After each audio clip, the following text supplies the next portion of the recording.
السلام علیکم ورحمۃ اللہ وبرکاتہ۔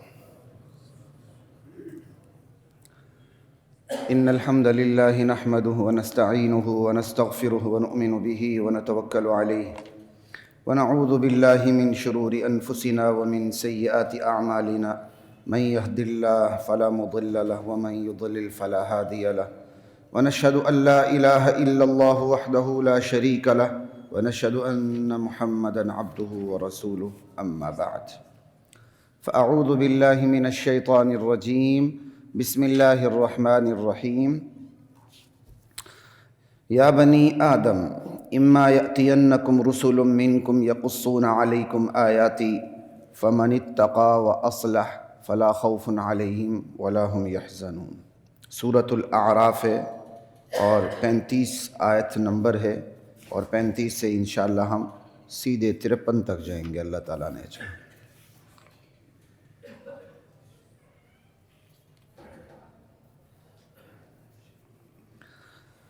ہمارے جد امجد آدم علیہ السلام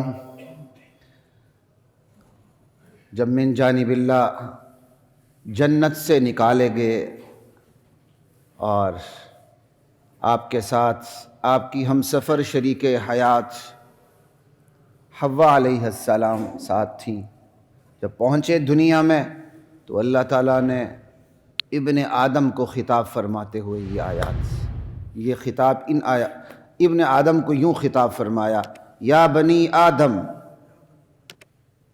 اے آدم کی اولاد، اما یأتینکم رسل منکم، اگر تمہارے پاس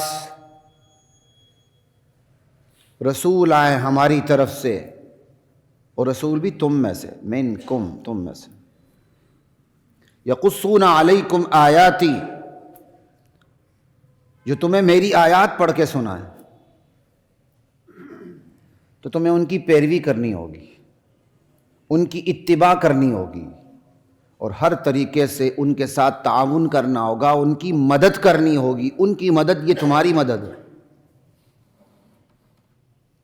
اس لیے دین اور اہل دین کے ساتھ تعاون یہ احسان نہیں ہے، یہ اہل ایمان کی ذمہ داری ہے۔ عوام آج اس غلط فہمی میں مبتلا ہے، وہ 10 روپے دے کے سب سے پہلے مسجد کے مولوی صاحب پہ احسان چڑھاتی ہے، اس کے بعد پورے مسجد پہ احسان چڑھاتی ہے، اور جس نے 20 روپے دیے ہوتے ہیں وہ نمایاں ہو رہا ہوتا ہے۔ میں نے بہت کم لوگ دیکھے ہیں، یقین کیجیے، شیطان ہمارے اعمال کو بگاڑ کے رکھ دیتا ہے۔ اول تو وہ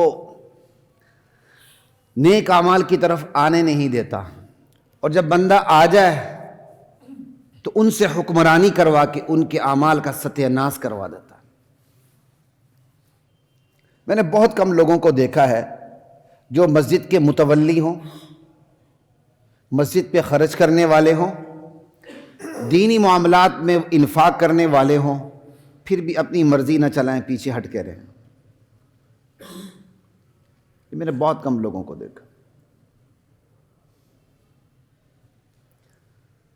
ایک آدھ شخصیت کا تو میں کبھی نام بھی لے لیتا ہوں، پھر نام لے لیتا ہوں۔ ان میں سر فہرست میں نے ہمارے جو ریٹائرڈ جسٹس ہیں خلیل الرحمن رمدے صاحب، میں نے ان کو دیکھا۔ یہ میں نے ایک دفعہ نہیں، چونکہ میرا ان کے ساتھ واسطہ بہت زیادہ رہا ہے اپنے وقت میں، آج کل خیر ملاقاتیں بالکل نہ ہونے کے برابر ہیں ان سے، یہ میری اپنی سستی ہے، تو میں نے ان کو بڑی قریب سے دیکھا ہے پورے رمضان میں۔ رمضان کے علاوہ بھی ان کے والد مسجد کے متولی رہے، مرحوم یہاں کے جج تھے، میں خیال شفیع صاحب نام تھا ان کا، جیسے شفیع صاحب، محمد شفیع صاحب، ہاں جیسے، ہاں صدیق صاحب، محمد صدیق صاحب۔ انہوں نے وہ مسجد منظور کروائی تھی۔ اس وقت تو کالونیز میں یہ کوئی قانون بھی نہیں تھا کہ کالونی بنے تو مسجد بنے، یہ تو ضیاء کی باقیات ہیں۔ یہ غالباً بھٹو دور تھا، شادمان کالونی، یہ جو جیل کا حصہ تھا سارا کالونی میں چینج ہوا، تو وہ ایک ایک گھر پہ جا کے ان کے والد باقاعدہ مسجد کے لیے چندہ اکٹھا کرتے تھے۔ وہ بڑے کمال، ایف سی کالج کے انڈر پاس پہ آپ دیکھیں جاتے ہوئے، یہاں سے رائٹ پہ مسجد ہے، بڑی خوبصورت مسجد ہے، پتہ چلتا ہے کوئی مسجد ہے۔ وہ متولی رہے، پھر جب انتہائی وہ بڑھاپے پہ پہنچے تو پھر جج صاحب متولی تھے، تو بلکہ جج صاحب تو اس مسجد کا خیال بھی رکھتے تھے جب تک یہاں ہائی کورٹ میں رہے. جی جی. تو میں نے اسپیشلی ان کو ایک نہیں بارہا نوٹ کیا, اور رمضان میں تو پورا مہینے ہی ان کے ساتھ یعنی تعلق وابستگی رہتی تھی. یعنی پیچھے بیٹھ کے وہ اپنا کام کرتے تھے, سامنے نہیں آتے تھے. ایون میں حیران ہوتا ہوں کہ پہلی صف میں جگہ تلاش نہیں کرتے تھے, حاضر سروس ہوتے ہوئے بھی پیچھے رہتے تھے. مسجد کے سارے معاملات ان کے ہاتھ میں تھے, اور میں سمجھتا ہوں شاید ان کی سائیکی یہی تھی کہ کوئی یہ نہ سمجھے یا کوئی ثواب خراب نہ ہو. بندے کے بارے میں حسن ظن رکھنا چاہیے. بالکل کوئی ان کو آگے بھی کہتا نا, وہ ان کی کوشش ہوتی تھی جب کھڑے ہوتے تو سر ایسے جھکا لیتے تھے. عموماً میں نے دیکھا دوسری, ٹھیک ہے بندے کو کوشش کرنی چاہیے پہلے سب. ایک ہوتا نا بندہ ایسے پتہ چلتا ہے مسجد کا متولی ہے, امام صاحب بھی اس کا پورا امتی بنا ہوتا ہے. سمجھ آئی بات کی, امام بھی پورا اس کا امتی بنا ہوتا ہے. ایک عجیب یعنی ایک باڈی لینگویج سب کچھ بتا دیتی ہے, سارا کچھ بتا دیتا. اللہ کی شان, اللہ تعالیٰ نے ہمیں اس چیز سے محفوظ رکھا ہوا ہے.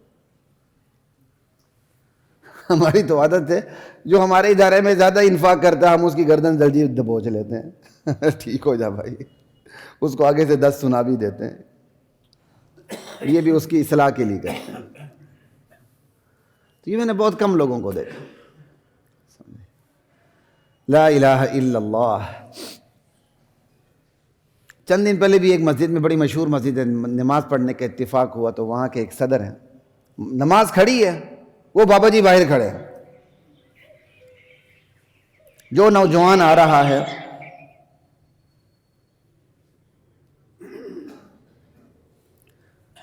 اس کو کاندھے پہ تھپکی دیتے ہوئے اندر بھیج رہے ہیں. سیکی نوٹ کر رہے ہیں؟ صدر انتظامیہ کے صدر ہیں, نماز کھڑی ہے, حضرت خود تشریف کا ٹوکرا اٹھا کے اندر نہیں جا رہے, مسجد کے صحن میں کھڑے ہیں, جو آ رہا ہے تھپکی دے کے اندر بھیج رہے ہیں. کیا مطلب ہے؟ آپ کیا دکھانا چاہتے ہیں, کیا بتانا چاہتے ہیں, کون سی ذمہ داری ہے آپ کی؟ شیطان نیک اعمال پہ آنے نہیں دیتا, آ جائے تو نیک اعمال کو بھی برباد کر کے رکھ دیتا. تو کہا ابن آدم اب تم زمین پہ اتر چکے ہو, تمہارے والدین زمین پہ اتر چکے ہیں, تم نے قیامت تک یہاں رہنا ہے, اور جہاں سے تم نکالے گئے ہو وہاں واپسی کی تم نے کوشش کرنی ہے. اس کے لیے میری آیات تمہارے پاس اتریں گی, تمہیں ان آیات کی فرما برداری کرنی ہوگی اگر تم نے اپنے پرانے گھر میں واپس جانا ہے, اور جو آیات کو لے کر چلتے ہیں ان کی مدد کرنی ہوگی, ان کے ساتھ کھڑے رہنا ہوگا. لا الہ الا اللہ. تو دین اور اہل دین کے ساتھ تعاون دراصل یہ اپنی مدد ہے. ان تنصروا اللہ ینصرکم, تم اللہ کی مدد کرو اللہ تمہاری مدد کریں گے. اللہ نے اپنے دین کی مدد کو اپنی مدد قرار دیا. لا الہ الا اللہ واللہ اکبر. فمن اتقى واصلح, فرما برداری کرو گے, پیروی کرو گے, اہل ایمان کی نصرت کرو گے, تو پھر متقی بنو گے, تمہاری اصلاح ہوگی, تو پھر تمہارے لیے قیامت کے دن کوئی خوف نہیں ہوگا, کوئی غم نہیں ہوگا. وہاں ساری فکریں ختم ہو جائیں گی, بس یہاں محنت کرو. فمن اتقى واصلح فلا خوف علیہم ولا هم یحزنون. میری آیات کی روشنی میں جس نے پرہیز کیا کفر سے, شرک سے, تقوی کی زندگی اختیار کی, اور اپنی اعمال کی وہ اصلاح کرتا رہا, اپنے عقائد کی, اپنے فکر و نظر کی وہ اصلاح کرتا رہا, اپنی فکر و نظر کی, تو پھر اس کو آنے والے دن میں کوئی خوف لاحق نہیں ہوگا, کوئی رنج و غم اسے ہم قریب نہیں آنے دیں گے اس کے. والذین کذبوا بآیاتنا واستکبروا عنہا, اور جو لوگ ہماری آیات کی تکذیب کریں گے, جھٹلائیں گے, واستکبروا عنہا, آیات کے سامنے اکڑیں گے. یہ ہے نفسیات, یہ ہے نفسیات. ایک ایک لفظ پہ غور کریں. ہماری آیات اتریں گی تو جو لوگ تکذیب کریں گے اور آیات کے مقابلے میں تکبر کریں گے, یہ تکبر تو ہے جو قریب نہیں آنے دیتا. اس لیے ہر نبی پر ایمان لانے والوں میں صف اول میں سب سے پہلے غریب ہوتا ہے، بعد میں آہستہ آہستہ لائنیں لگتی جاتی ہیں. زیادہ تعداد شروع میں غریبوں کی ہوتی ہے، امیر بھی ہوتے ہیں، امیروں کی نفی نہیں، لیکن زیادہ تعداد غریبوں کی ہوتی ہے.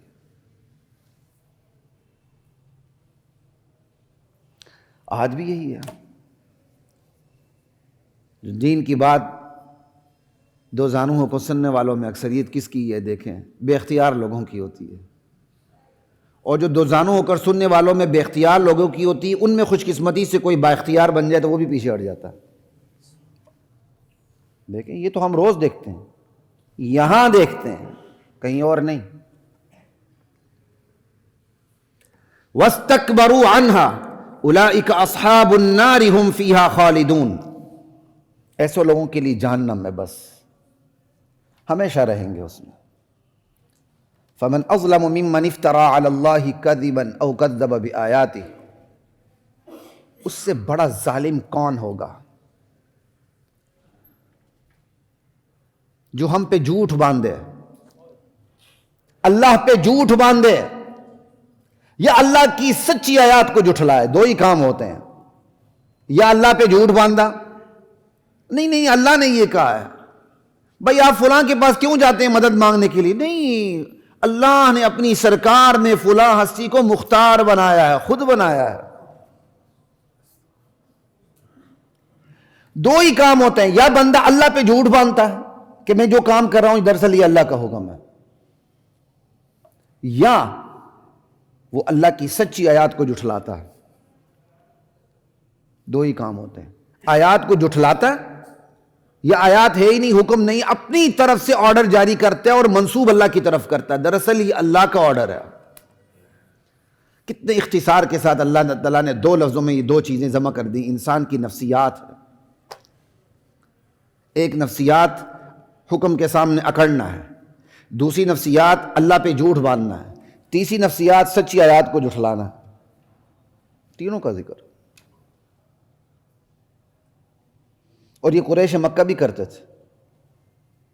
کہتے ہیں ہمارے باپ ماں پیو غلط سن، اور آگے کیا کہتے تھے؟ واللہ امرنا بہا، اللہ کا بھی یہی حکم ہے.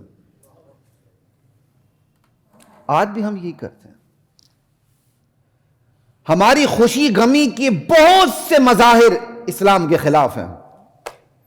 جب ذرا پکڑا جائے نہ بھئی یہ کوئی بات آخر حرج کی ہے، پھر اللہ کو بھی ساتھ ملا لیتے ہیں. اللہ کہتے ہیں اس سے بڑا ظالم کون ہے جو مجھ پر جھوٹ باندھے یا میری آیات کو جھٹلانے لگ جائے. اولئک ینالہم نصیبہم من الکتاب. ایسے لوگ دنیا میں تو جو کچھ ملے گا ملے گا، اچھا ملے برا ملے، جو لوح محفوظ میں لکھا ہوا ہے جس طرح لکھا ہوا مل کے رہے گا. اور آپ کو پتہ ہے لوح محفوظ میں بھی لکھا ہوتا ہے کمی بیشی اللہ تعالیٰ کرتے رہتے ہیں، اور اصل علم میں اللہ کی کوئی کمی بیشی نہیں ہوتی. یہ میں پہلے ہی تقدیر کے بارے میں آپ کو سارا بتا چکا ہوں. یہ کرے گا تو یہ ہوگا، یہ کرے گا تو یہ ہوگا، اور اللہ کو پتہ ہے کیا کرنا ہے اس نے اپنی مرضی سے. بڑا آسان ہے. تقدیر کو ہم فلسفیانہ موشگافیوں میں نہ ڈالیں، سمپل ہے، بہت ہی سمپلسٹی ہے اس کے اندر. حتی اذا جاءتہم رسلنا یتوفونہم. دنیا میں جو سلوک ان کے ساتھ ہونا وہ تو ہوگا. ٹھیک، تو یہ نہیں کہ معاملہ دنیا میں ختم ہو جائے گا. ہمارے فرشتے موت کے اس کے پاس پہنچیں گے اور موت قبض اور روح قبض کرنے سے پہلے کہیں گے اینما کنتم تدعون من دون اللہ. کہاں ہیں وہ ہستیاں جنہیں تم اللہ کو چھوڑ کے پکارا کرتے تھے؟ یہ مجھے اور آپ کو نظر نہیں آتا. یہ عالم الغیب، یہ کیا کہتے ہیں، وہ عالم غیب کا مسئلہ ہے. بندہ تو سمجھتا ہے جھٹکا لگ گیا چلا گیا. کیا اللہ تعالیٰ نے پل بھر میں لمحہ بھر میں 7 آسمانوں کا سفر نہیں کروایا؟ یہ وقت تو میرے اور آپ کے لیے، اللہ کے لیے تو نہیں ہے. ہم سمجھتے ہیں مریض بیمار ہوا چلا گیا، مریض کو جھٹکا لگا فوت ہو گیا، مریض کو تو بات کرنے کا موقع ہی نہ ملا. ساری باتیں ہو چکی ہوتی ہیں. موت کے فرشتے روح قبض کرنے آتے، اسرائیل نہیں آتے. اسرائیل تو کپتان ہے. ان کے نمائندے آتے ہیں. اسرائیل تو پروٹوکول انبیاء کے لیے تھے، انبیاء کے لیے اسرائیل آیا کرتے تھے. ہم سمجھتے ہیں ہر جگہ اسرائیل پہنچ جاتے ہیں. بڑا عجیب پروٹوکول ہم نے اپنے لیے خود ہی بنا لیا ماشاءاللہ. بھائی اسرائیل تو انبیاء کے لیے آیا کرتے تھے. ان کی پوری ٹیم ہے، وہ ٹیم آتی ہے. حتیٰ اذا جاءتہم رسولنا، ہمارے بھیجے ہوئے موت کے فرشتے آتے ہیں. یتوفونہم، پھر وہ روح نکالنے لگتے ہیں. جب روح نکالنے لگتے ہیں تو کہتے ہیں قالوا اینما کنتم تدعون من دون اللہ، ارے بتاؤ تو صحیح، تم جنہیں اللہ کو چھوڑ کر پکارتے تھے کہاں ہیں اب؟ جس کی کیا کہتے ہیں روح نکل رہی ہوتی ہے وہ کہتا ہے ضلوا عنا، وہ تو گم ہو گیا آج. اللہ کو چھوڑ کے جن کو ہم پکارتے تھے وہ تو غائب ہو گئے، کوئی نہیں. اب میں آیت نمبر 35 سورہ اعراف پڑھ رہا ہوں اور یہ ہم پہنچ چکے ہیں سیدھے 37 آیت پہ. قالوا ضلوا عنا وشهدوا على انفسهم انهم كانوا كافرين. وہ خود اپنے خلاف گواہی دیں گے واقعی ہم کافر تھے. لا الہ الا اللہ. قال ادخلوا في قد خلت من قبلكم من الجن والانس في النار.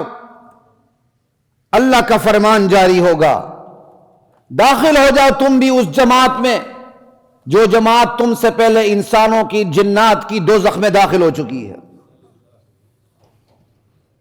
کلما دخلت امت لعنت اختہا، جب بھی ایک جماعت ایک گروہ جہنم میں داخل ہوگا تو وہ اپنی بہن کو، ساتھ والی جماعت کو لان تان کرے گا. ایک جماعت کو دوسری جماعت کا بہن کہا گیا ہے، یہ عربی اسلوب ہے نا، بہن کہا گیا ہے. یعنی وہ نظریات میں ہم آہنگی، فکر و عمل میں ہم آہنگی، دوزخ میں ساتھ ہونے کی ہم آہنگی، اس لیے بہن کہا گیا. ہر جماعت اپنے ساتھ والی جماعت پر لان تان کرے گی. حَتَّى اِذَا ادَّارَكُوا فِيهَا جَمِيعًا، یہاں تک کہ سب کے سب جب جہنم میں جمع ہو جائیں گے، ایک دوسرے سے ملیں گے، بڑے چھوٹوں سے، چھوٹوں بڑوں سے. چھوٹا تھا اپنے بڑوں کا، وہی بڑا تھا اپنے چھوٹوں کا. تسلسل ہے نا، ایک چھوٹا ہے لیکن وہ اپنے بڑوں کا چھوٹا ہے، لیکن وہ اپنے چھوٹوں کا بڑا ہے. یہ تسلسل ہے. یہ تسلسل بھی بتاتا ہے کہ قیامت قائم ہونی ضروری ہے. کیا ہندوؤں نے عجیب سے عقیدہ بنا لیا کہ بھائی نیا جنم ملے گا. یہاں نیا جنم تو تب ملے جب یہ تسلسل ختم ہی ہو جائے. کہتا جی جس نے برا کیا اس کے ساتھ برا ہوگا. بھائی نئے جنم ابھی اس کو ملنا ہی نہیں چاہیے. ہزاروں سالوں تک ایک بندے کی 50 سال زندگی ہو، اس کے اثرات 50,000 سال سے اوپر چلے جاتے ہیں، برے یا اچھے. اس نے جس کے ساتھ برا کیا اس نے اس سے برائی سیکھ لی، اس نے پھر اس کے ساتھ برا کیا، پھر اس نے اس کے ساتھ برا کیا، حلم مجرہ، یہ سلسلہ چلتا ہی چلا جاتا. سمجھ آئی؟ تو روٹ کاز کو پکڑنے کے لیے ایک بندے کی 50 سال کی زندگی ہو تو روٹ کاز کو پکڑنے کے لیے 50,000 سال بھی ناکافی ہیں. یہی ہے کہ اللہ تعالیٰ نے بدلے کے دن کے لیے جو عدالت قائم کرنی ہے وہ دنیا میں قائم نہیں کرنی، دنیا پہ فل سٹاپ لگا کے، تاکہ اثرات جتنے بھی ہیں سارے مرتب ہو جائے، فل سٹاپ لگا کے دنیا کی صف لپیٹنے کے بعد عدالت قائم کرنی. یہ کہتے ہیں نیا جنم ملے گا. پرانے جنم کے ابھی حساب کتاب مکمل نہیں ہوا، نیا جنم مل رہا ہے. کہتے جی نئے جنم میں اب اچھا ہوگا یا برا ہوگا، پہلے اچھا تھا تو زیادہ اچھا ہوگا، پہلے برا تھا تو برا ہوگا. بھائی پرانے جنم کے اثرات ختم ہو تو بات ہے نا، پرانے جنم کے اثرات تو ختم ہی نہیں ہوئے. لا الہ الا اللہ واللہ اکبر. خیر یہاں بہت نصیحت لینے کی ضرورت ہے. بعد والی جب سارے جمع ہوں گے نا، ایک دوسرے سے ملاقات کریں گے، بڑے چھوٹے، چھوٹے بڑے سارے جمع ہوں گے. قالت اخراہم لأولاہم، بعد والے پہلے والوں سے کہیں گے، پیروکار ان سے کہیں گے جن کی انہوں نے پیروکاری کی ہوگی، چاہے دین میں، چاہے دنیا میں، چاہے سیاست میں، چاہے جمہوریت میں، چاہے خلافت میں، جس میں بھی. بعد والے پہلے والوں سے کہیں گے. قالت اخراہم لأولاہم، پہلے والوں کے بارے میں کہیں گے. ربنا ہؤلاء اضلونا، اے ہمارے پروردگار یہ وہ لوگ ہیں جنہوں نے ہمیں گمراہ کر دیا تھا، فآتہم عذابا ضعفا من النار، یا اللہ ان کو دگنا عذاب دے، ان میں ان کے اپنے ماں باپ بھی ہوں گے، بہن بھائی بھی ہوں گے، خونی رشتے بھی ہوں گے، اجنبی بھی ہوں گے، سارے ہوں گے۔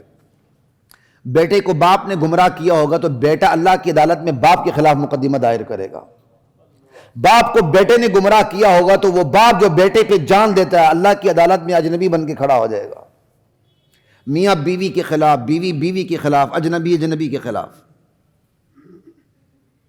ایک بات یاد رکھیں، اہل جنت میں جنتی باہم دوست ہوں گے اور دوزخی سارے ایک دوسرے کے دشمن ہوں گے۔ الاخلاء یومئذ بعضهم لبعض عدو الا المتقین، آج جو یہاں دوست بنے پھرتے ہیں نا وہاں دشمن ہوں گے، صرف اہل تقوی میں دشمنی نہیں ہوگی۔ آگے آیات آ رہی ہیں، جو چھوٹی بہت بھی اہل تقوی میں بھی کدورتیں ہوتی ہیں نا، رنجشیں ہوتی ہیں، اللہ ان کو بھی کھینچ کے نکال کے کھرچ کے پاک صاف کر کے بھیج دیں گے اندر۔ تو صحابہ میں بھی تو بسا اوقات رنجش، انسانی فطرت رنجش آئی جاتی تھی۔ تو حتلی سے یہ قول منقول ہے، بعض معتبر تفاسیر میں لکھا ہے، لیکن کہاں تک صحیح ہے میرے علم میں۔ حتلی نے بھی بعضوں کے متعلق کہا انشاءاللہ اللہ تعالیٰ ہمارے درمیان سے بھی رنجشیں ختم کر دے گا جنت میں۔ آپ بھی کبھی غصے میں آ کر کہہ دیتے ہیں اس کے ساتھ تو میں جنت میں بھی نہیں رہوں گا، میں اپنی جنت الگ رکھوں گا، لیکن آپ یہاں بیٹھ کے اور میں اور آپ یہاں کہتے ہیں، جب وہاں جائیں گے تو اللہ ساری قدرتوں کو کھرچ کے مٹا کے اس کے جراثیم سے بھی پاک صاف کر کے بھیجیں گے۔ اللہ مجھے اور آپ کو نصیب فرمائے۔ یہ جنت کی نعمتوں میں سے ایک نعمت ہے۔ یہاں باپ کو بیٹے سے گلے ہوتے ہیں، بیٹے کو باپ سے گلے شکوے ہوتے ہیں، اللہ اتنا پاک صاف کر کے بھیجیں گے گلے شکووں کا تصور تک نہ ہوگا وہاں۔ لیکن دوزخی ایک دوسرے پر لان تان کریں گے، ایک دوسرے پر الزامات کی بوچھاڑ کریں گے، اور قرآن اللہ کا علم اللہ اپنے علم کے زور پر جہنم کے نقشے کو میرے اور آپ کے سامنے رکھ رہا ہے کہ میرے بندے اس نقشے کو پڑھ کے سن کے سبق لیں۔ لا الہ الا اللہ، کہ یا اللہ ان لوگوں نے ہمیں گمراہ کیا تھا، ان کو دگنا عذاب دے۔ اللہ آگے سے فوراً کیا جواب دیں گے؟ قال لکل ضعف ولکن لا تعلمون، ان دونوں کے لیے دگنا عذاب ہے، یہ جانتے نہیں ہیں، کیونکہ اگر چھوٹے نے بڑے کو گمراہ کر دیا تھا تو چھوٹا بھی کسی کا بڑا تھا، اس کو کسی نے گمراہ کیا تھا تو اس نے بھی کسی کو گمراہ کیا تھا۔ تو یہ تسلسل ہے، اور یہ تسلسل انتہا شیطان پہ پہنچتا ہے، تو سب زیادہ عذاب کس کو ہوگا؟ شیطان۔ یہ تسلسل ہے، یہ خدائی عدالت کی فیصلوں کی وہ باریکی ہے فیصلے کی کہ دنیا اس کا تصور تک نہیں کر سکتی، تصور بھی نہیں کر سکتی۔ وقالت اولاہم لاخراہم، جو پہلے والے ہوں گے وہ بعد والوں کو کہیں گے جواباً، جو بڑے بڑے لیڈر ہوں گے، رہنما ہوں گے، پیشوا ہوں گے، وہ پیروکاروں کے مقدمے کے جواب میں کہیں گے فما کان لکم علینا من فضل، تمہیں ہم پر کوئی برتری حاصل نہیں ہے کہ ہمیں زیادہ عذاب ہو تمہیں کم ہو۔ فذوقوا العذاب بما کنتم تکسبون، اپنے کرتوتوں کا تم بھی مزہ چکھو۔ یا یہ اللہ کا کلام، اللہ کہیں گے تم دونوں مزہ چکھو اپنے اپنے کرتوتوں کا۔ یہ جہنم کا نقشہ ہے۔ آج ہم اس سلسلے میں اتنے غیر محتاط ہیں، خصوصاً سوشل میڈیا کے اوپر، ماں بہن کی ننگی گالیاں ایک کر دیتے ہیں، وہی ننگی گالیاں آگے ڈیلیور ہوتی ہیں، ٹرانسفر ہوتی ہیں، وہی ننگی گالیاں میں اور آپ سن کے پڑھ کے باقاعدہ ان گالیوں کا علم حاصل کرتے ہیں کہ ایسی بھی گالی ہوتی ہے ماشاءاللہ۔ اب یہ بات لاکھوں کروڑوں لوگ تک ٹریول کرتی ہے۔ ایک بندہ سوشل میڈیا پہ گالی دو کے فارغ ہو گیا، اس کی گالی کو کس کس نے سیکھا؟ جس نے سیکھا اس کو آگے ٹریول کیا، پھر ان سے کس نے سیکھا؟ ایک بندہ ننگی تصویر شیئر کر کے فارغ ہو جاتا ہے، لیکن اس ننگی تصویر کو دیکھ کے کس کا کردار خراب ہوا، پھر اس نے آگے کس کا کردار خراب کیا، پھر ان سے آگے ان لوگوں نے کس کا کردار خراب کیا، یہ بات کہاں تک چلی جاتی ہے؟ ایک بندہ جھوٹ بول دیتا ہے، اس جھوٹ کے اثرات کہاں تک جاتے ہیں؟ ایک بندہ دوست کے ساتھ تفریح کرنے کے لیے اس کو اپنے ساتھ کسی فلم میں لے جاتا ہے اور اس دوست کی تباہی آتی ہے. جو دوست تباہ ہوا ہوتا ہے وہ تباہ شدہ دوست آگے دوستوں کی آ کے ایک پورا سرکل بنا کے پورے سرکل کو تباہ کر دیتا. ایک دوست سگریٹ کی سمیل سے بھی اسے نفرت ہوتی ہے لیکن وہ دوست کی محفل میں بیٹھ کر پھر سوٹے لگانے لگتا ہے, پھر چرس پہ, پھر ہیروئن پہ, پھر شراب پہ پہنچتا ہے اور وہ دوستوں کا ایک سرکل بناتا ہے. وہ سرکل تباہ و برباد ہوتا ہے. یہ سلسلہ چلتا ہوا جاتا ہے. یہ بات کہاں تک جائے گی؟ لا الہ الا اللہ. تو اللہ کا شکر ہے مجھ سے تو سگریٹ کی بدبو آج بھی برداشت نہیں ہوتی. میں حیران ہوتا ہوں, معذرت ناراض نہ ہونا, یہ بڑے بڑے اپنے آپ کو مہذب بنانے والے سگریٹ کی بدبو کو برداشت کیسے کرتے ہیں؟ یہ بدبو ان کے لیے خوشبو کیوں بن جاتی ہے؟ عجیب بات ہے. آپ کی وجہ سے کوئی اس اسراف کے کام میں, گناہ کے کام میں پڑ گیا, پھر آگے یہ ترقی ہوتی چلی جاتی ہے. ایک بندہ سگریٹ کی سمیل سے اس کو چکر آنے لگتے ہیں اور بعد میں وہی چین سموکر بن جاتا ہے. کسی وجہ سے بنا ہے نا. اب جس کی وجہ سے بنا ہے چاہے وہ ولی اللہ بن جائے, نام اعمال کھلا ہوا اس کا, اگر اللہ معاف کر دے الگ بات ہے, لیکن ڈنڈ تو پڑے گا اس پر آ کر کہ اس بندے نے اس کو چین سموکر بنایا تھا. یہ کوئی چھوٹی بات ہے؟ دوست کے ساتھ تفریح طبع کے لیے آپ کہیں چلے جاتے ہیں, کوئی گالی دے دیتے ہیں, کوئی گروپ بندی کر لیتے ہیں, اکھاڑ بچھاڑ کر دیتے ہیں, سمجھتے ہیں ہم نے بڑی پہلوانی دکھائی. اس کے اثرات کہاں تک جاتے ہیں؟ آپ سکول لائف میں ہی دیکھیں, کئی بچے انتہائی ہونہار ہوتے ہیں لیکن ان کو دوستوں کا اچانک سرکل غلط مل جاتا ہے, ان کی زندگی پر تباہی پھر جاتی ہے, تباہی پھر جاتی ہے. یا انہیں کوئی رہنما نہیں ملتا, تباہی پھر جاتی ہے. ابھی بھی ایک ٹیوشن میں میرے ساتھ ایک لڑکا پڑھتا تھا اسکول میں, میں جب بھی اس کو دیکھتا ہوں تو وہ یہ ترخانوں کا کام کرتا ہے, مجھے بڑا افسوس ہوتا ہے. وہ میتھ میں اتنا ماہر تھا کہ میں یعنی سر سے پڑھنے کے بعد پھر میں اس کے پاس بیٹھ کر یعنی اس سے مدد لیتا تھا. اب میں اس کو دیکھتا ہوں تو بیچارہ ترخان ہے, آگے نہیں پڑھ سکا. قسمت ہوتی ہے. بہت بڑا دخل رہنما کا نہ ملنا, بہت بڑا دخل دوستوں کا غلط سرکل کا ہو جانا. چھوٹی جماعتوں میں پوزیشنیں لینے والے آگے جا کے چین سموکر بن جاتے ہیں. جو کسی کو پتھر مارنا گوارا نہیں کر سکتے, وہ جب کالج لائف میں پہنچتے ہیں تو پورے بدماش بن جاتے ہیں. یہ تو اب تھوڑا سا کلچر ختم ہوا. اپنے بچپن میں ہم نے دیکھا ہے یہ دیال سنگھ کالج کے لڑکے, یہ ادھر ادھر کالجز کے لڑکے, پیٹرول بھی مفت بنانا, بدماشی بھی یہی کرنا, ویگنوں میں بیٹھ کر کرایہ بھی نہ دینا. یہ قدیم بدماشی کا ماحول تھا جو اب الحمدللہ اب نہ ہونے کے برابر ہے. یہ ساری بدماشیاں سیاسی جماعتوں کی, پھر اوپر سے ان کو شیلٹر مہیا ہونا, یہ چیزیں کہاں جائیں گی؟ یہ ساری چیزیں نامہ اعمال میں جمع ہو رہی ہیں. ایک چھوٹی بات نہیں ہے. اس لیے زندگی کا ہر قدم پھونک پھونک کے اٹھائیں. جو قدم میں نے اور آپ نے اٹھا لیا اس کی اثرات اللہ کو پتہ ہے, اور نسلوں تک وہ اثرات چلے جاتے ہیں. آپ اپنے بچوں کے سامنے جھوٹ بولتے ہیں, جاؤ کہہ دو بابا گھر پہ نہیں ہے. آپ کا بچہ آپ کو دیکھ کر جھوٹا بن جاتا ہے, اور پھر اتنا بڑا جھوٹا بن جاتا ہے کہ بڑے بڑے مقدمے آپ کو پھر بعد میں جتوا کے دکھاتا ہے. سمجھ آئی؟ بتائیں اب اس کا سارا ثواب کس کھاتے میں جائے گا؟ اس کے روٹ کاسٹ میں چلے جائیں. وہ جب 3-4 سال کا بچہ تھا, جب اسے کوئی اس کے ماں باپ کو کوئی ملنے آتا تھا, ماں باپ کہتے تھے جاؤ کہہ دو پاپا گھر پہ نہیں ہے. وہ آ کے باہر کہتا تھا بابا جان کہہ رہے بابا گھر پہ نہیں ہے. یہ ہم نے چھوٹا سمجھا ہے. کردار مرتب ہوتا ہے, کردار مرتب ہوتا ہے. آج اگر میرا یا خدا نخواستہ آپ کا بچہ یا کوئی گھر کا فرد قابو میں نہیں, یہ بے قابو ہے, انتہائی بے رحم طریقے سے سوچیں کہ گھر کا وہ فرد بے قابو کیوں ہے. اس میں میرا اور آپ کا کتنا عمل دخل ہے, کتنا قصور ہے. اپنے آپ کو بے معصوم نہ بنائیں. آج اپنی غلطی نکالیں, اپنے آپ کو قصوروار بتائیں. توبے کا دروازہ کھلا ہے. اللہ کے لیے کوئی مشکل کام نہیں. اپنے بارے میں بے رحم بنیں, اللہ رحم کرے گا انشاءاللہ. ہم صرف پڑھ کے گزر جاتے ہیں اللہ کا علم ہے، جہنم کا جو نقشہ اللہ نے پیش کرے، وہ پیسے ویسے پیش نہیں کیا بھائی، اسی لیے پیش کیا ہے کہ ہم اس سے سبق لیں۔ آسان ہے؟ اپنے ذاتی تعصب اور عناد میں آ کر ہم ایک کی فائل کا بیڑا غرق کر کے رکھ دیتے ہیں۔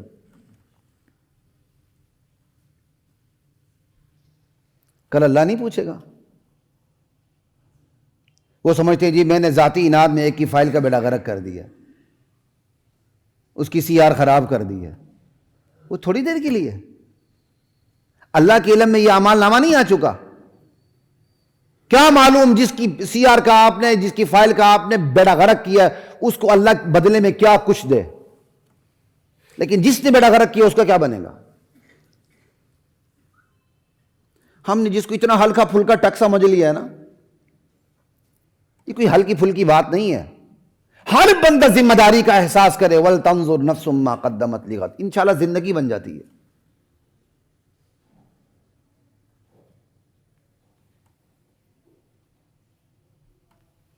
ان الذين كذبوا بآياتنا واستكبروا عنها لا تفتح لهم ابواب السماء، جو ہماری آیات کی تکذیب کرتے ہیں، جھٹلاتے ہیں اور آیات کے مقابلے میں اکڑ پنا دکھاتے ہیں، ہم دنیا کی زندگی میں ان کی اعمال کے لیے آسمان کے دروازے نہیں کھولتے ہیں۔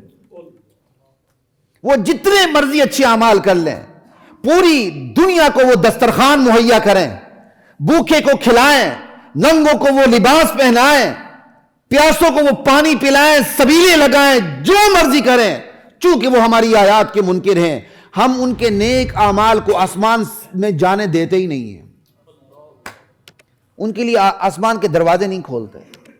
کوئی کافر ہے، زندگی کے مرتد ہے، کوئی اچھا کام کیا، اس کے بدلہ ہم دنیا میں چکا دیتے ہیں، چل، آسمان کے دروازے نہیں کھلتے ان کے اعمال کے لیے، اور جب وہ مرتا ہے تو ہم اس کی روح کے لیے بھی آسمان کے دروازے نہیں کھولتے۔ اللہ کو اتنی نفرت ہے، ہم اگلے کے سوشل ورک کو آگے کر دیتے ہیں اور اس کی ساری زندقیت کو، اس کے ارتداد کو، اس کے کفر کو بھول جاتے ہیں، اور اللہ کفر کے مقابلے میں تو توحید کے مقابلے میں ہر برائی کو اللہ بھول جاتا ہے۔ ایک نہ ایک دن جس نے کلمہ پڑھا ہوا جنت میں جائے گا، سزا پا کے یا بغیر سزا کے، اور ہم اس کا الٹ معاملہ کرتے ہیں۔ ہم اگلے کو جنت دکھانے کہتے ہیں، اچھا سوشل میڈیا پہ آپ نہیں دیکھتے ہیں تانا دے کر، اچھا اتنے بڑے نیک کام کرنے والا یہ بھی تمہارے خیال میں جہنم میں جائے گا؟ ہاں جی، اگر کلمہ نہیں پڑھا تو جہنم میں ہی جائے گا۔ یہ میرا عقیدہ نہیں، یہ اللہ کا کلام ہے، یہ اللہ کا آرڈر ہے۔ اس نے اللہ کے حقوق میں ڈھکا مارنے کی کوشش کی تھی۔ اللہ اپنے کلام میں کہتے ہیں، جس نے ہمارے آیات کی تکذیب کی، آیات کے مقابلے میں تکبر اختیار کیا، نہ اس کے ہم اعمال کو اوپر جانے دیتے ہیں اس کی زندگی میں، اور زندگی کے بعد نہ اس کے روح کے لیے اپنے آسمان کے دروازے کھولتے ہیں۔ احادیث میں اس کی تفصیل موجود ہے، جب کافروں کی روحیں اوپر جاتی ہیں تو آسمان کے دروازے نہیں کھلتا ہے، اوپر سے دھتکار دی جاتی ہیں اور زمین کے نیچے سجین میں پہنچا دی جاتی ہیں۔ اہل ایمان کی روحیں ساتویں آسمان تک پرواز کرتی چلی جاتی ہیں۔ اللہ مجھے اور آپ کو نصیب فرمائے۔ وَلَا يَدْخُلُونَ الْجَنَّةَ حَتَّى يَلِجَ الْجَمَلُ فِي سَمِّ الْخِيَاطِ، ایسے لوگ جنت میں داخل ہی نہیں ہو سکتے جب تک کہ سوئی کے ناکے سے اونٹ گزر نہ جائے۔ آخر اللہ نے یہ مثال دی کیوں کہ جب تک اونٹ سوئی کے ناکے سے نہیں گزرتا یہ جنت میں داخل نہیں ہو سکتے؟ تاکہ بندے اچھی طرح یقین کر لیں، جس کے سوشل کام جتنے مرضی ہوں، فلاح بہبود کے کام جتنے مرضی ہوں، پورے دنیا کے غریبوں کا وہ ماوا ملجا بن کے اس سے زندگی گزاری ہو، لیکن وہ خدا کی بھیجی ہوئی حقیقتوں کا انکار کرتا رہا تو اونٹ سوئی کے ناکے سے داخل ہو سکتا ہے، لیکن جنت میں ایسا بندہ داخل نہیں ہو سکتا۔ اللہ نے اتنا زور لگا کے آخر یہ مثالیں بیان کیوں کی ہیں؟ کبھی ہم نے کوشش بھی کی ہے قرآن کھول کے پڑھیں؟ دنیا کے اندر لفظوں کا کھیل ہم جانتے ہیں، کمال بتاتے ہیں، یہ دیکھو جی لفظ کی تعبیر یہ ہے، تو خدا کے لیے ذرا قرآن کے الفاظ کی طرف بھی آئیں کہ قرآن کے الفاظ کی تعبیریں بتاتی کیا ہیں، کن حقائق سے کو آشکار کر کے رکھ دیتی ہیں۔ وَكَذَلِكَ نَجْزِي الْمُجْرِمِينَ، ہم اپنے مجرموں کو ایسی ہی سزا دیا کرتے ہیں، بدلہ دیا کرتے ہیں۔ لہم من جہنم مہاد ومن فوقہم غواش، ایسے بدقسمتوں کے لیے جہنم ہی اوڑھنا بچھونا ہوگا، اوپر بھی جہنم نیچے بھی جہنم، گدیلا بھی جہنم کا، چادر اوپر لے رہے ہیں وہ بھی جہنم کی آگ، یعنی ایک محاورہ ہے، اوڑھنا بچھونا ہی جہنم، محاوراتی اسلوب ہے۔ لہم من جہنم مہاد ومن فوقہم غواش وکذالک نجزی الظالمین، ایسے ظالموں کو ہم ایسے ہی بدلہ دیا کرتے ہیں۔ والذین آمنوا وعملوا الصالحات لا نکلف نفسا الا وسعها، وہ لوگ جو ایمان لے آئیں گے، نیک اعمال پہ اتریں گے، اور ایمان لانا، نیک اعمال پہ اترنا، یہ کوئی ایسی چیز نہیں جو بس سے باہر ہو، طاقت سے باہر ہو، نہیں، طاقت سے باہر تو ہم کوئی حکم دیتے ہی نہیں ہیں۔ ایسے لوگ اولئک اصحاب الجنہ، جنت والے ہیں، ہم فیہا خالدون، ہمیشہ جہنم میں رہیں گے، اور جنت میں رہیں گے۔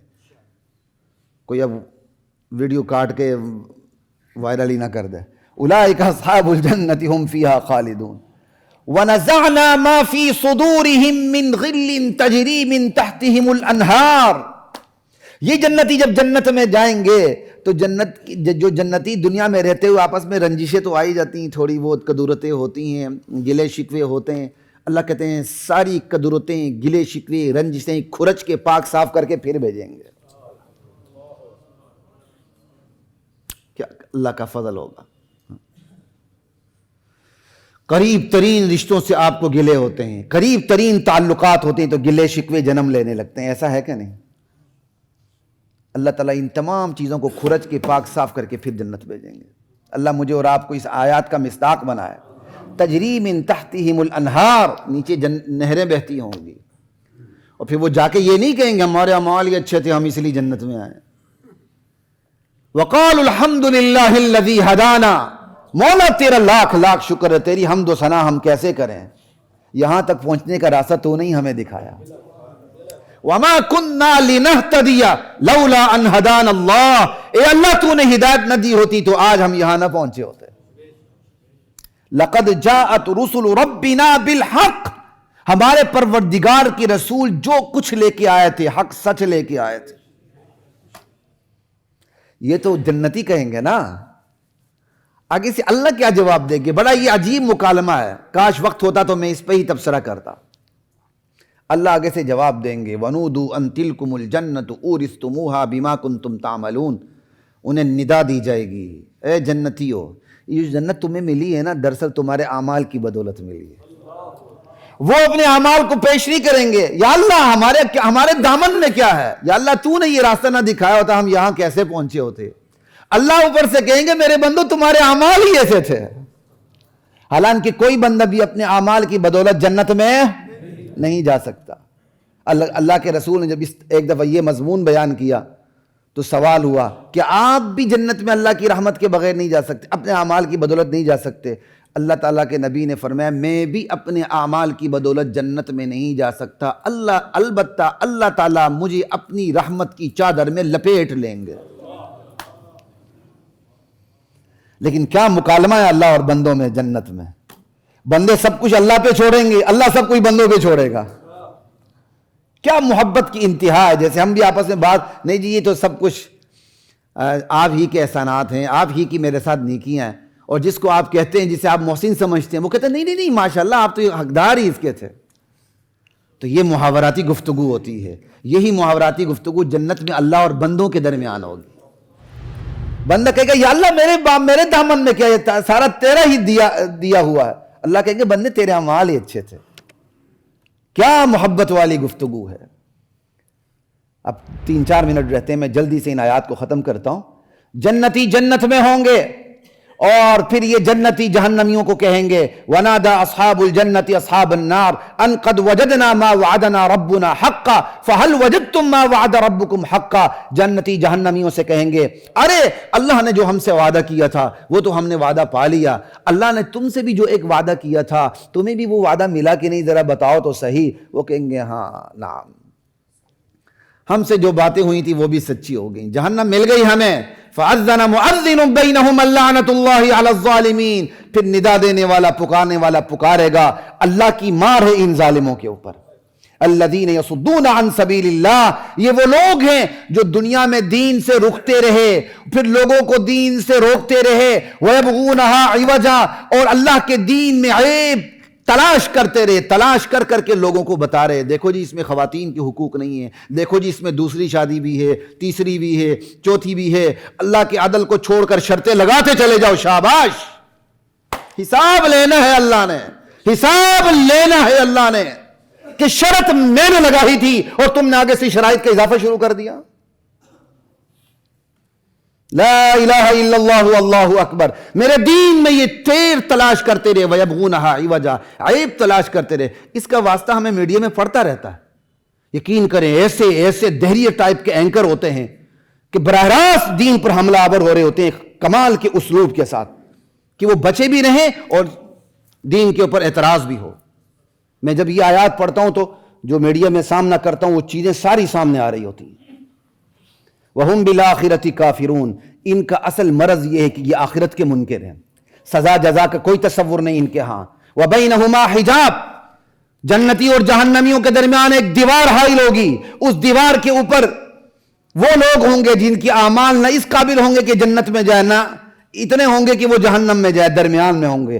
یہ خدائی عدالت کا انوکھا یونیک فیصلہ ہے، یہ تھوڑی دیر کے لیے ہوگا۔ کچھ ایسے ہوں گے جو نہ جنت میں جہنم، نہ جہنم میں آراف پہ ہوں گے، جہنم سے ڈریں گے، جنت کی امید لگا کے بیٹھے ہوں گے، اور وہ جنتی اور جہنمیوں کو پیشانیوں سے پہچانیں گے، نشانات سے پہچانیں گے، اور وہ جنتیوں کو کہیں گے سلام علیکم، ارے تم پر سلامتی ہو۔ ابھی وہ داخل نہیں ہوں گے جنت میں، لیکن امید لگا کے بیٹھے ہوں گے۔ جب ان کی نظر پھیر دی جائے گی جہنمیوں کی طرف، کہیں گے یا اللہ ہمیں اس سے بچانا۔ پھر یہی آراف والے لوگ چند بڑے بڑے لوگوں کو پہچان جائیں گے ان کے نشانیوں سے، سمجھ آئی، بڑے بڑے ابو جہلوں کو، پھر ان کو کہیں گے یہی آراف والے لوگ، ما اغنا عنکم جمعکم وما کنتم تستکبرون، ارے آج یہ تمہارے جتھے، یہ تمہارے ساز و سامان، یہ تمہاری ٹیکنالوجیز، یہ تمہارا تکبر، شیخیاں، یہ تمہارے کام نہیں آئیں۔ اہؤلاء الذین اقسمتم لا ینالہم اللہ برحمہ، یہی وہ غریب مسلمان ہیں جن کے بارے میں تم قسمیں کھایا کرتے تھے کہ اللہ نے انہیں اپنی رحمت سے نوازنا نہیں ہے، یہ دیکھو یہ تو جنت میں عیاشی کر رہے ہیں۔ ابھی یہ وہ بات کر رہے ہوں گے، اللہ آراف والوں کو کہیں گے تم بھی جنت میں داخل ہو جاؤ، لا الہ الا اللہ۔ پھر یہ جہنمی جنتیوں سے کہیں گے ارے جنتیوں کچھ وہاں جنت کا پانی ہم پر اڈھیل دو، یا کوئی اوپر سے کوئی کھانے کا کوئی لقمہ ہی ہم پر پھینک دو۔ یہاں تو سب کچھ ملتا باغیوں کو، جو جتنا بڑا باغی ہوتا اللہ اس کو اتنا دسترخوان اس کے لیے کئی دفعہ کھول دیتے ہیں، وہاں جواب ملے گا ان اللہ حرمہما علی الکافرین، یہ پینا کھانا یہ آج کے دن کافروں پر حرام کر دیا گیا ہے۔ ان لوگوں نے دنیا کی زندگی میں دین کو کھیل تماشا بنا دیا تھا، اور دنیا کی زندگی میں کیا کہتے ہیں، زندگی نے ان کو دھوکے میں ڈال رکھا تھا۔ اللہ کہیں گے انہوں نے ہماری آیات کو بلا دیا تھا، ہماری آیات کا انکار کیا تھا، اس دن کی ملاقات کو بلا دیا تھا، آج ہم انہیں قصدن بلا دیتے ہیں۔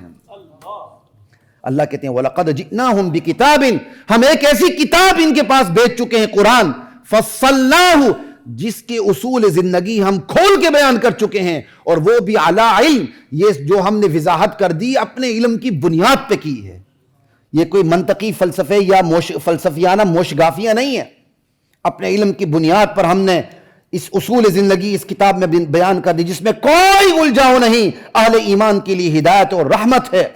یہ لوگ جو اس کا انکار کرتے ہیں اس قرآن کے انجام کے منتظر ہیں، بالکل اس قرآن کا انجام بھی آئے گا، ایک دن آئے گا جنہوں نے اس قرآن کو بھولا ہوا ہوگا وہ جہنم میں ہوں گے، اور جو اس قرآن کو یاد کرتے ہوئے اس پر ایمان لائیں گے وہ جنت میں ہوں گے۔ پھر اس قرآن کو بھولنے والے کہیں گے واقعی ہمارے پروردگار کے رسول سچ لے کے آئے تھے، ہم نہیں مانے، اب کوئی سفارشی ہے جو ہماری سفارش کرے، یا کم سے کم اتنا ہی ہو جائے ہمیں واپس دنیا میں بھیج دیا جائے، ہم اچھے اعمال کریں۔